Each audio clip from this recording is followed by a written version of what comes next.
ಆತ್ಮೀಯ H16 news ಅರ್ಥಾತ್ ಸೀತಾರಾಮ್ ನ್ಯೂಸದ ವೀಕ್ಷಕರೇ, ನಾನು ನಿಮ್ಮವ ಎಂ ಆಯುಧ ಮಲ್ಲಪ್ಪ ಜೊತೆವರು. ತಾವು ಈಗ ಸುದ್ದಿಗಳ ಲೋಕಕ್ಕೆ ಎಂಟ್ರಿ ಹೊಡಿತಾ ಇದ್ದೀರಿ. ಈ ಸುದ್ದಿಗಳನ್ನು ಪ್ರತಿಯೊಂದು ನೋಡೋ ಜೊತೆಗೆ ನಿಮ್ಮ ಅಭಿಪ್ರಾಯಗಳನ್ನು ಹಚ್ತಾ ಇರಿ. ಯಾಕಂದರೆ ಈ ಸುದ್ದಿಗಳು ನಿಮಗಾಗಿ, ನಿಮ್ಮ ಬದುಕಿಗಾಗಿ, ನಿಮ್ಮ ವೈಚಾರಿಕೆಗಾಗಿ, ನಿಮ್ಮ ತಿಳುವಳಿಕೆಗಾಗಿಯೂ ನಿಮಗೂ ಗೊತ್ತು. ಜೊತೆಗೆ ನಮಗೂ ನಿಮ್ಮೊಂದಿಗೆ ಇದೊಂದು ಮಾತಾಡುವಂಥ ಜೊತೆಗೆ ಸುದ್ದಿಗಳನ್ನು ಬಿಡುವಂಥ ಕೆಲಸ. ಈ ಕೆಲಸದಲ್ಲಿ ನಾವು ನಿಮ್ಮೊಂದಿಗಿದ್ದೀವಿ ಅಂತ ಹೇಳ್ತಾ ನೋಡ್ತಾ ಇರಿ ಸುದ್ದಿಗಳನ್ನು. ನಾನು ಎರಡು ಗಂಡು ಹುಡುಗರ್ದಾರಿ ಒಂದು ಹುಡುಗಿ ಐತ್ರಿ. ಅದ್ರಾಗ ಒಂದು ಹುಡುಗಿನ ಒಂದು ಹುಡುಗನ್ ಬಿಟ್ಟು ಹೋಗ್ಯಾನ್ರಿ. ಒಂದು ಸಣ್ಣ ಹುಡುಗನ್ ತಗೊಂಡ್ ಹೋಗ್ಯಾನ್ರಿ. ಅದು ಮಗು ಬರ್ಬೇಕು ವಾಪಸ್? ಅದು ನನ್ನ ಮಗ ನನಗೆ ಹೊಳೆ ವಾಪಸ್ ಬರ್ಬೇಕ್ರಿ. ಏನ್ ಹೆಸರು ಹುಡುಗರ್ದು? ಅವ್ ಪ್ರಣಯ್ ರೀ. ಅವ್ ಕರ್ಕೊಂಡ್ ಹೋಗ್ಯಾನ. ಅವನ ಹೆಸರು ಪ್ರಣಯ್ ರೀ. ಇವ ಪೃಥ್ವಿರಾಜ, ಆಕಿ ಅದ್ವಿಕಾ ರೀ. ಇಬ್ಬರು ಹುಡುಗರು. ಈಗ ಒಟ್ಟು ನಿಮ್ ಪ್ರಣಯ್ ವಾಪಸ್ ಬರ್ಬೇಕು? ಯಾವಾಗ ಹೋಗ್ಯಾರ ಇವ್ರು? ಹೆಂಗ್ ಹೋಗ್ಯಾರ? ಒಂದ್ ವಾರ ಆತ್ರಿ ಸರ್ ಹೋಗಿ. ನಾ ಅವತ್ತ ದವಾಖಾನಿಗೆ ಹೋಗಿನ್ರಿ. ಅವತ್ ದವಾಖಾನಿಗೆ ಹೋಗಿದ್ ದಿವಸ ಅವತ್ತನ ಮಿಸ್ ಆಗಿದಾನ್ರಿ. ಮಧ್ಯಾಹ್ನ ಅಂದ್ರ ನನಗೇನು ಹೇಳ್ರಿ. ಅವ್ ಬ್ಯಾಗ್ ನಾ ಅವತ್ತ ಊರಿಗೆ ಹೋಗಿದ್ ತಗೊಂಬಂದಿದ್ ಬ್ಯಾಗ್ನಾಗ ಅವ್ನ ಅರ್ವಿ ಹಾಕೊಂಡ್ ಹೋಗಿದಾನ್ರಿ. ಅಷ್ಟ ರೀ. ಮತ್ತ ಅವು ಏನೋ ಪಂಚಾಯತ್ ಕಾಗದಾನು ಎಲ್ಲಾ ತಗೊಂಡ್ ಹೋಗ್ಯಾನ ಅನ್ನತಾರ್ರಿ. ಅವರು ಏನೋ ರೊಕ್ಕ ತಗೊಂಡು ಹೋಗಿದಾನು ಅಂತ ಅಂದಾರ್ರಿ ಅವರು. ಅವ್ರ ಮನೆಯವ್ರು? ಹಾ ರೀ, ಅಲ್ರಿ ಪಂಚಾಯತ್ ಅವ್ರಿ. ಪಂಚಾಯತ್ ಅವ್ರು ಚೇರ್ಮನ್ ಹಿಡ್ದು ಏನೋ ರೊಕ್ಕ ಇಸ್ಕೊಂಡ್ ಹೋಗ್ಯಾನು ಅಂತ ಅಂದಾರ್ರಿ ಅವ್ರು. 5 ಲಕ್ಷ ರೂಪಾಯಿ ರೀ. 5 ಲಕ್ಷ? ನಿಮ್ಮ ಮನ್ಯಾಗಿಂದ ಏನ್ ತಗೊಂಡೋಗ್ಯಾರ? ಮನ್ಯಾಗಿಂದ ನಮ್ಮ ಮನ್ಯಾಗ ಏನಿಲ್ರಿ. ನಮ್ಮ ಮನ್ಯಾಗ ಏನ್ ಬಂಗಾರ ಅಂತೂ ಏನೂ ಇಲ್ರಿ ನಮ್ಮ ಮನ್ಯಾಗ. ಮತ್ ರೊಕ್ಕ ಅವನ ಹಂತೇಕನ ಇದ್ದು ಅವನ ಹಂತೇಕ್ ಇದ್ದಿಂದು ಅಷ್ಟ ನೋಡ್ರಿ. ನಮ್ಮ ಮನ್ಯಾಗ ಏನ್ ಬಂಗಾರ ಇಲ್ರಿ, ಏನೂ ಇಲ್ಲ. ನಿಮ್ಮ ಹೆಸರು? ನನ್ನ ಹೆಸರು ವಾಣಿಶ್ರೀ ಬಸವರಾಜ್ ಸಿಟಿಮನಿ ರೀ.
ನಮ್ಮ ಬೆಳಗಾವಿಯಲ್ಲಿ ಸಂಭಾಜಿ ಮಹಾರಾಜರ ಪುತ್ಳಿಯನ್ನ ಅನಿಗೋಳದಲ್ಲಿ ಅನಾವರಣ ಮಾಡಿದ್ರು. ಅದಕ್ಕೆ ನಮ್ಮ ತಕರಾರ ತಂಟೆ ಏನಿಲ್ಲ.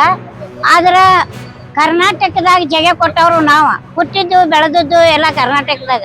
ಆದ್ರೆ ಅನ್ನ ನೀರನ್ನು ಕೊಡೋರು ನಾವು. ಆದರೂ ಕೂಡ ಮಹಾರಾಷ್ಟ್ರದವ್ರ ಇಲ್ಲಿ ಬಂದ ಕಾಸ ಮೂರ್ತಿ ಕುಂಡಿಸೋದ್ರೊಳಗೆ ಭಾಗವಹಿಸಿ ಕರ್ನಾಟಕ ಜಯ ಆಗಲಿ ಅಂತ ಹೇಳೋದು ಬಿಟ್ಟಾರ. ಮಹಾರಾಷ್ಟ್ರ ಜಯವಾಗಲಿ ಅನ್ನೋ ಘೋಷಣೆಯನ್ನು ಕೂಗಿ ಬೆಂಕಿ ಹಚ್ಚುವಂತ ಕೆಲಸ ಮಾಡಿದಾರೆ. ಅದಕ್ಕೆ ನಮ್ಮ ದಕ್ಷಿಣ MLA ಅವರ ಆದಂತ ಅಭಯ್ ಪಾಟೀಲ್ ಅವರು ಮುಂದೆ ಇದ್ರು. ಆದ್ರೂ ಕೂಡ ಅವ್ರು ನಮ್ಮ MLA ಅವ್ರ ಮುಂದ್ಗಡೆನೆ ಈ ಮಾತನ್ನ ಹೇಳಿದ್ರು.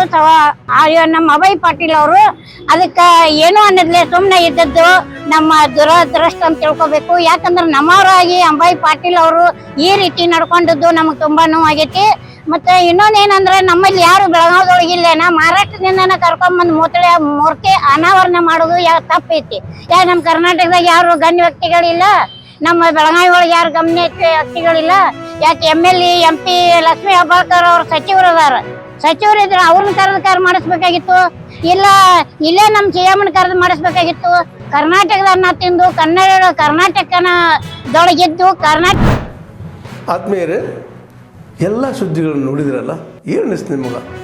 ಇದರಲ್ಲೇ ನಿಮ್ಗೆ ಲೈಕ್ ಆಗಿರ್ಬೋದು, ಡಿಸ್ಲೈಕು ಆಗಿರ್ಬೋದು, ಕಾಮೆಂಟ್ ಬೇಡಪ್ಪ ಅಂತೂ ಅನಿಸಿರ್ಬೋದು, ಕಾಮೆಂಟ್ ಮಾಡಬೇಕಪ್ಪ ಅನಿಸಿರ್ಬೋದು, ಶೇರ್ ಮಾಡಬಾರ್ದಪ್ಪ ಅನಿಸಿರ್ಬೋದು, ಅದು ಮಾಡಬೇಕು ಅನಿಸಿರ್ಬೋದು. ಏನಾದರೂ ಆಗಲಿ ಶೇರ್ ಮಾಡ್ತಾಯಿರಿ, ಈ ನ್ಯೂಸ್ಗಳನ್ನ ಹಂಚ್ತಾ ಇರಿ, ಜೊತೆಗೆ ಇದಕ್ಕೆ ಸಬ್ಸ್ಕ್ರೈಬ್ ಆಗ್ತಾಯಿರಿ ಅಂತ ಹೇಳ್ತಾ H16 ನ್ಯೂಸ್ ಅರ್ಥಾತ್ ಹೇ ಸೀತಾರಾಮ್, ಇದು ಸತ್ಯದ ಕೈಗನ್ನಡಿ. ವಂದನೆಗಳು.